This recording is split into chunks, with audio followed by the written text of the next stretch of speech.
दोस्तों, आपका अपने चैनल में स्वागत है। आशा करती हूँ आप स्वस्थ होंगे, अच्छे होंगे और मज़े से होंगे अपने घर में।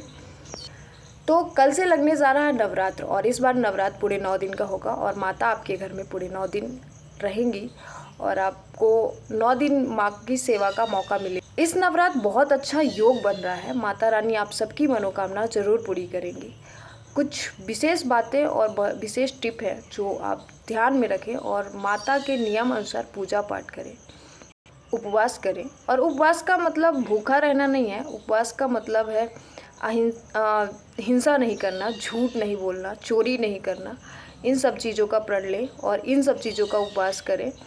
और माँ को और नवरात्रि में हमें ज़्यादातर तो इस साल नवरात्रि पूरे 9 दिन की है। तो आइए जानते हैं कि इस नवरात्रि में माँ को क्या पसंद है और उनके लिए हम क्या करें। वैसे तो माँ को उनके बच्चों द्वारा दिया गया छोटी चीज़ें यानी एक छोटा पुष्प भी उनको बहुत पसंद है। पर कुछ विशेष चीज़ें हैं, जैसे माँ को लाल रंग बहुत पसंद है, लाल रंग का पुष्प बहुत पसंद है और स्पेशल गुड़हल का फूल अगर आपके आसपास मिले तो ज़रूर चढ़ाएं। और ये है गुड़हल का फूल, अगर आपके आसपास है तो ज़रूर माता को समर्पित करें। वैसे भी माँ तो माँ ही होती है। माँ को उनके बच्चों द्वारा दी गई छोटी चीज़ें भी बहुत प्रिय होती है। सबसे ज़्यादा आपका प्रेम, समर्पण उनके लिए बहुत ज़्यादा ज़रूरी है। तो आप श्रद्धा से उनकी पूजा करें, दिखावे के लिए नहीं, मन से करें। माता का प्रिय भोग हलवा, चना और मेवा है, तो ये ज़रूर अपने भोग में शामिल करें और माँ को अर्पण करें।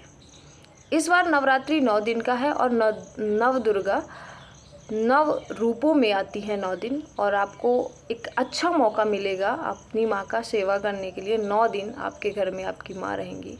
वैसे तो हमेशा माँ का आशीर्वाद अपने बच्चों पे रहता है, पर ये 9 दिन विशेष रूप से आपको उनकी सेवा करने का मौका मिलता है। तो ये हमारा सौभाग्य है कि माँ हर 6 महीने में 9 दिन के लिए हमारे पास आती हैं और हम उनकी सेवा करते हैं। तो आइए जानते हैं कि 9 दिन में नव दुर्गा के किस रूप की पूजा होती है और क्या माँ को पसंद है और क्या उनको अर्पण करना चाहिए।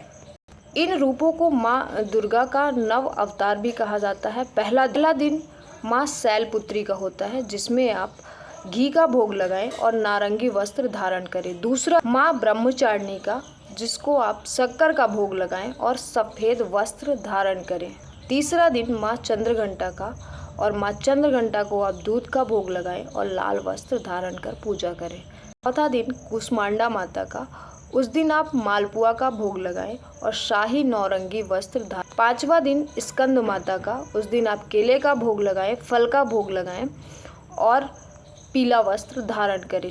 कात्यायनी माता, शहद का भोग लगाएं और हरा वस्त्र धारण करें। सातवां दिन माँ कालरात्रि का समर्पित है और उस दिन आप गुड़ का भोग लगाएं और स्लेटी कलर का वस्त्र धारण करें। आठवें दिन माँ महागौरी रूप में माँ का पूजन करें और नारियल का भोग लगाएं और बैगनी कलर का वस्त्र धारण करें। 9वां दिन सिद्धरात्रि माँ का, और उस दिन माँ के सिद्धरात्रि रूप में उनकी पूजा होती है और उस दिन माँ को अनाज का भोग लगता है। आप हलवा, पूरी, चना का भोग लगाएं और मोर के कलर का हरा रंग या फिर बैगनी रंग वस्त्र धारण करें। बैगनी नहीं, जामुनी रंग वस्त्र धारण करें। वैसे तो पूजा पाठ, उपवास, व्रत, अर्चना मन से हो तो ज़्यादा बढ़िया है। लोगों को दिखाए नहीं, शो नहीं करें कि हम पूजा कर रहे हैं। पर इन लोगों को बहुत समस्या होती है कि इस नवरात्रि या जो भी नवरात्रि है हम किस मंत्र का जाप करें। वैसे हर माँ के दिन का अलग अलग जाप होता है, पर आप अपने गुरु मंत्र का जाप कर सकते हैं और माँ के लिए आप इस मंत्र का जाप कर सकते हैं। मंत्र है नवर्ण मंत्र, ओम ऐं ह्रीं क्लीं चामुंडाय विद्महे नमः का जाप करें। ये नवर्ण मंत्र होता है और ये 9 दिन लगातार आप 1 माला, 2 माला, 3 माला श्रद्धा अनुसार पूजा पाठ नाम जप कर सकते हैं। इस नवरात्रि या हर नवरात्रि दुर्गा सप्तशती, दुर्गा चालीसा, दुर्गा स्तुति काफ़ी लाभदायक है। तो इनका पाठ करें, पूजा करें, अर्चना करें।